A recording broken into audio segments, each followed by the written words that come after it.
All right, buckle up because today we are diving deep into a real head scratcher.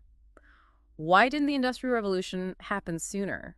It's funny, I was looking back at this text, 7.pdf, and it hit me the story of William Lee and his invention back in the 1580s. That's where it all starts. Yeah, it really makes you wonder, doesn't it? What we just sort of assume about progress. Totally. Imagine inventing the first mechanical knitting machine. I mean, can you imagine how groundbreaking that would have been back then?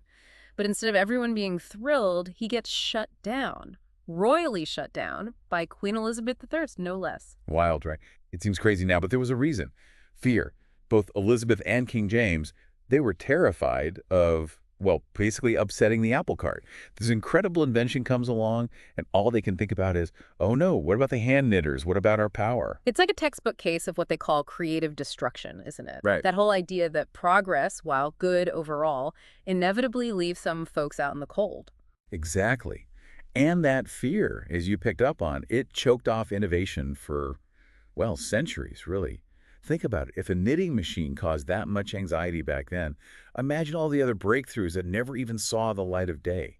It's like how many other amazing ideas got lost to history because of that fear. It's like this constant tension throughout history, right? Yeah. The folks in charge, the ones who benefiting from how things are, versus the possibility of something new shaking things up. And that brings us to 17th century England, a time and place where, as you pointed out, most people lived under what's called an extractive system.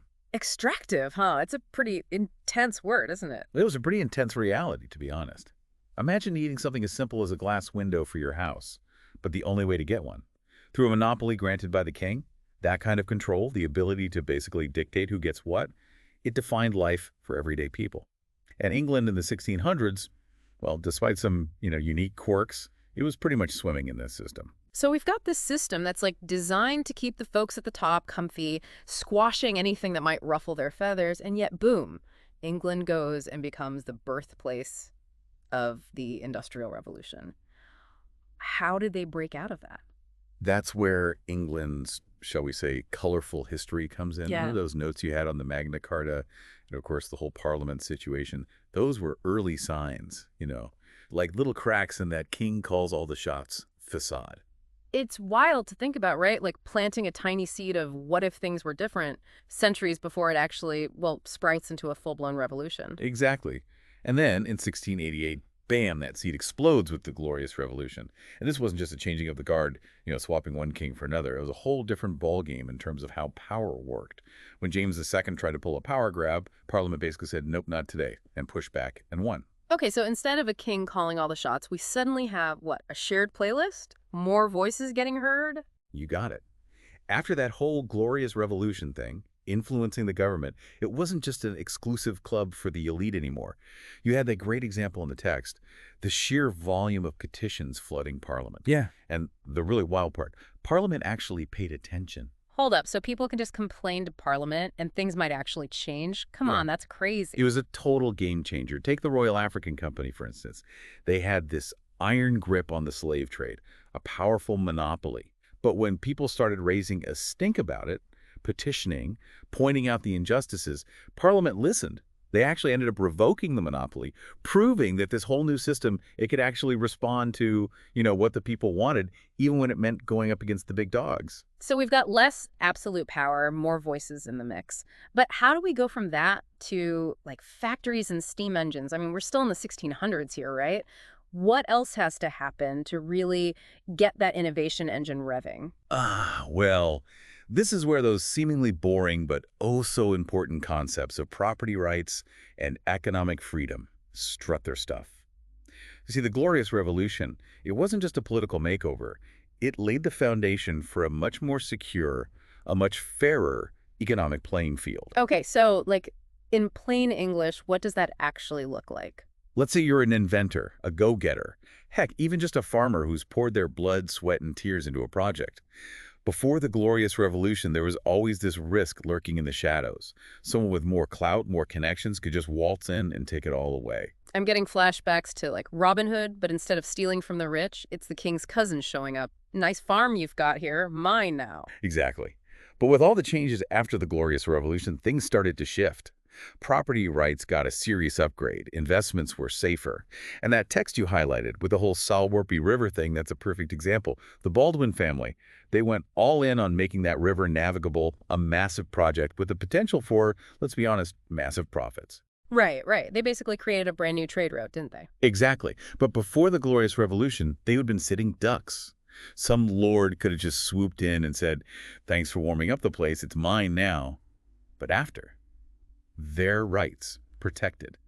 That kind of security, that feeling of, hey, maybe my crazy idea won't get yoinked by the first nobleman who likes the cut of my job. That's huge. That's what you need for an industrial revolution to take root. It's like suddenly everyone's an inventor in the making because they're not terrified. Their brilliant idea for, I don't know, a self-cleaning chamber pot will be stolen by someone with fancier breeches. So property rights get a glow up. Less fear of some duke snatching your hard work. Okay, I'm seeing the gears turning here, but didn't you say something about taxes getting a makeover too? Oh, absolutely. Remember how you highlighted those changes in the text? The tax system, which, let's be real, used to be a real pain in the neck for anyone trying to do something new, it got a much-needed overhaul. It's like someone finally realized, hey, if we want people to invent cool stuff, maybe we shouldn't drain their bank accounts before they even start. Yeah, revolutionary idea, right? But let's be honest, old habits, they die hard. Even with all these positive changes, I'm betting there were still those folks clinging to the old ways, trying to shield their little kingdoms from all this progress. Oh, you bet. You caught that little tidbit in the text, right? Even Parliament, despite being all about this new era, they still try to protect certain industries. Remember the Calico Acts? They basically tried to ban comfy cotton clothes from India just to give the English wool industry a leg up. Oh, right, those acts. So what happened? Did everyone just have to suffer through itchy wool sweaters forever? That's where it gets interesting. That up-and-coming cotton industry, fueled by those newfound freedoms we were talking about, they weren't just going to roll over. They fought back. And guess what? They won. The Manchester Act in 1736, that was a real turning point. It showed that even Parliament, powerful as it was, it couldn't just dictate everything in this brave new world. So even with a more open system, there was still that back and forth, huh? That constant tug of war between the old guard and those pushing for something new. Exactly. And it's in that messy, dynamic space that the true magic of the Industrial Revolution unfolded. It wasn't just about the inventions themselves. It was about creating an ecosystem where those inventions could thrive. An ecosystem where fresh ideas, even disruptive ones, had a shot at success. It's like instead of a king or a handful of elites calling all the shots, suddenly you've got people from all walks of life looking around, seeing possibilities, and going for it. Bingo. Remember what the text said about those early pioneers, the canal builders, the road builders? Those guys weren't born engineers, you know. You had blacksmiths, millwrights, everyday folks with a knack for figuring things out. And suddenly, they had the freedom, the opportunity to apply those skills in entirely new ways. It's like necessity is the mother of invention, but on a mega societal level, suddenly you've got a whole generation of mothers ready to shake things up. Exactly. And let's not forget the cotton industry itself. Remember, it exploded precisely because it was new. The old wool industry, stuck in its ways, dominated by the same old families, it just couldn't keep up. But cotton. It welcomed newcomers, those eager beavers with fresh perspectives and a hunger to innovate. It's like the old guard versus the new kids on the block, and the new kids, well, they had the home field advantage because they were playing by a different set of rules. Now, it's important to remember, this new system, it wasn't perfect, not by a long shot. As you pointed out in your notes, the Industrial Revolution, it was a time of massive change. And with change, well, there's often turbulence.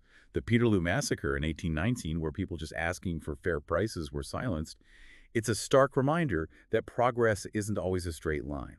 It really makes you think, doesn't it? Here were people fighting for their basic rights, for a chance to have a say in this new world that was being built, and their voices were met with violence.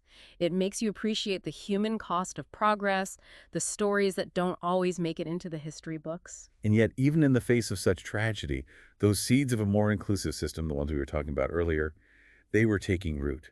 The reforms that followed Peterloo, flawed as they were, showed a willingness to listen, to adapt, and to respond to the needs of the people. So as we zoom out, as we look back at this pivotal moment in history, what's the takeaway? It's easy to see the Industrial Revolution as this, inevitable march of progress, but the reality is it could have gone a completely different way, right? 100%. This deep dive, it really highlights how history isn't set in stone. The Industrial Revolution, with all its complexities and contradictions, it was the result of a very specific set of circumstances, a shift in power, an openness to new ideas, and crucially, a willingness to challenge the status quo. It really gets you thinking what creative destruction is happening around us right now, what incredible inventions, what game-changing ideas are being stifled because we're too afraid to let go of the old ways of doing things. That's the million-dollar question, isn't it? We're standing here on the edge of what some are calling the Fourth Industrial Revolution, and the lessons from the past, well, they couldn't be more relevant. Who gets to shape the future? Whose voices get heard? And whose get drowned out? These are the big questions, the essential questions we need to be asking ourselves as we navigate the opportunities and the challenges of this brave new world. Wow, talk about food for thought. A huge thank you for joining us on this deep dive. And remember, the next revolution, it might just start with questioning everything we think we know.